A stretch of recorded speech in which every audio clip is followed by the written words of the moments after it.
What's up everybody, raid testing back on the menu, and today we're taking a look at Mythic, the Eye of the Jailer, in the new raid Sanctum of Domination. Keep in mind this is not a guide on how to do the fight, and I will mostly focus on the Mythic part of the encounter. What's new on Mythic, how and if it changes the overall approach to the fight, and my thoughts on the overall encounter. If you want to see more of the overall mechanics, you can check out my heroic video of this fight from the PTR. With that said, let's take another look at it. So, Big Eye in the Sky, what's new? Well, apart from the standard numerical tune-up, more health, smacks harder, etc., there's Hopeless Lethargy and Scorn and Ire. Hopeless Lethargy targets 3 random players including tanks. All players within 8 yards of these players takes around 12k shadow damage every 1.5 seconds, and their movement speed is reduced by 50%. While testing, it seemed like a player with this debuff couldn't debuff other players that also had it, meaning you can potentially stack all 3 debuffed players away, probably unintentional but worth noting. Now this simply keeps you from being able to pixel stack the entire raid 24/7 to deal with the chains from the abductors, and you instead need to be a bit spread and react to the different mechanics like chains, domination beams, and hopeless lethargy. Now for the Scorn and Ire. In phase 2, the Deathseeker Eyes will debuff players within 70 yards of them with either Scorn or Ire. Left side got Scorn, right side Ire. These are stacking debuffs that are applied every 1.5 seconds, and each stack deals increasing ticking shadow damage, and it lasts for 9 seconds. On top of this, if a player with Scorn moves over a player with Ire, they detonate, triggering Scorned Annihilation, which is 110k shadow damage to all players within 10 yards of those players. So effectively what this means is you will have to split the raid in half, and each half deals with 1 eyeball each, whilst keeping them 70 yards apart. Now there are a few things that can change how you have to deal with this, or how you're able to deal with this. One is tuning. While testing it, the damage from these stacks was not high enough to warrant a need to swap. But if the eyes have way more health, or Scorn and Ire damage is tuned way up, you will eventually have to drop your stacks mid phase 2, and have the entire raid minus the tanks rotate around and swap Eye without ever being too close, because then you will blow up. This would make sense seeing how the encounter space is shaped, as well as the harpoons that you can use to grapple across. So in theory you could have half run around whilst the other half grapples over and tanks stay put. However, while testing, it seemed like if a player had gotten a stack of say Scorn, they could not get a stack of Ire until the Scorn debuff had worn off. Now again, I am unsure if this is intended or not, because if it is intended, then you can split the raid in half, get a stack of Scorn on one half, Ire on the other, then pull the eyes closer to allow multi-dotting and starfall cleave, which would make this phase a lot shorter than it was while testing, and would mean unless they buff damage or health of the eyes through the roof, you will never need to drop your stacks, and dealing with all the phase 2 mechanics becomes a lot easier, seeing as you won't have to think about the 70 yard apart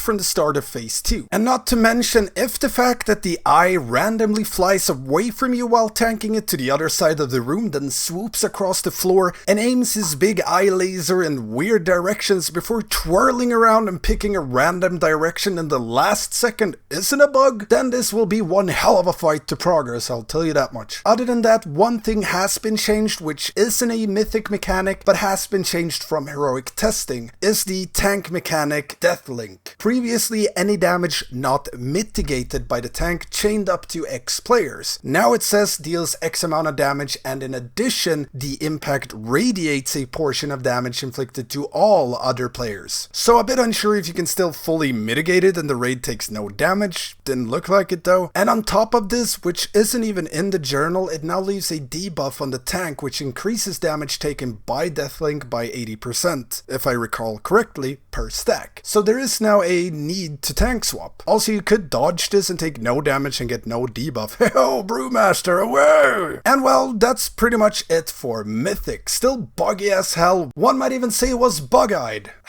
But assuming bugs are squashed and the fight gets a bit of polishing, it looks looks like it will be a decent second boss of the raid. If we get to do more mythic testing or stuff gets updated or fixed a lot, I will revisit this video. And yeah, that's pretty much it for this first look. We'll cover all bosses on PTR and proper guides will be out once the raid is released. On top of this, I am streaming all of the raid testing on PTR, so don't forget to check that out whenever there's raid testing announced. Otherwise, I'm streaming all of our main progression once it's live on Mondays and Tuesdays. If you have any questions at all about this encounter, hit me up in the comments or become a patron and get access to the Stankie Discord, where you can get help with all your raiding needs. Don't forget the usual stuff, like, comment, subscribe, and ring that notification bell. It really helps me out. Thanks for watching, and I will see you next time.